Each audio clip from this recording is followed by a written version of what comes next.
महारानी, बहुत बहुत बधाई हो। पुत्री, हम जीवन पर्यंत तुम्हारे ऋणी रहेंगे। तुमने चित्रवाहन वंश को यह पुत्र प्रदान करके मणिपुर को भावी सम्राट दिया है। महारानी, हम अपने राजमंत्री को निर्देश देंगे कि भावी सम्राट का जन्मोत्सव धूमधाम से मनाया जाए और हमारे समस्त मणिपुर में दीपमाला की जाए। रुकिए पिताश्री। क्या बात है पुत्री? मैंने आपको मणिपुर का भावी सम्राट दिया है, क्या आप मुझे कुछ नहीं देंगे?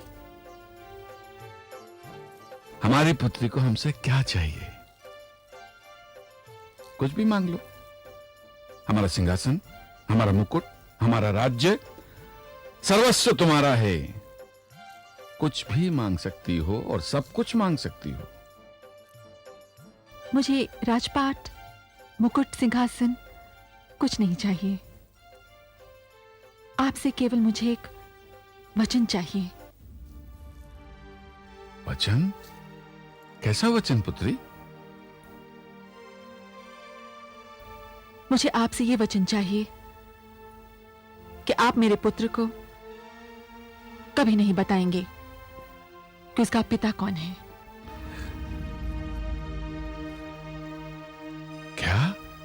हाँ पिताश्री। ये क्या हो गया है तुम्हें पुत्री? तुमने अब तक हमें यह भी नहीं बताया कि कुंती पुत्र अर्जुन अचानक मणिपुर से क्यों चले गए, और अब तुम ये कह रही हो कि तुम्हारे पुत्र को उसके पिता का नाम ना बताएं। क्या हो गया है तुम्हें? इन दोनों बातों का संबंध मेरे निजी जीवन से है माताश्री, और मुझे अधिकार है कि मैं अपने निजी जीवन के विषय में किसी प्रश्न का उत्तर दूं या ना दूं।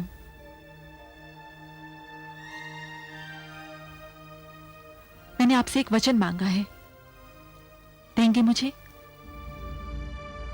चित्रा, तुम मेरी पुत्री हो, मेरा जीवन, मेरा संसार, मेरा अंश।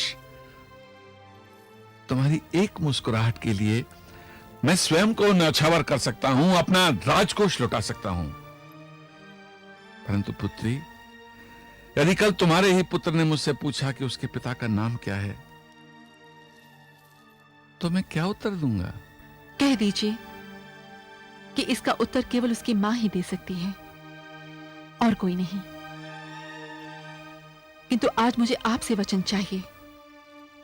यदि आप मुझसे प्रेम करते हैं, यदि आप मुझे वास्तव में अपना सब कुछ समझते हैं, तो मुझे वचन दीजिए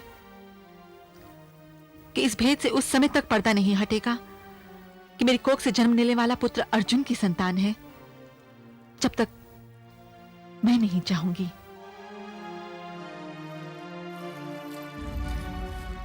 महारानी, ये बोलिए, वचन देते हैं आप?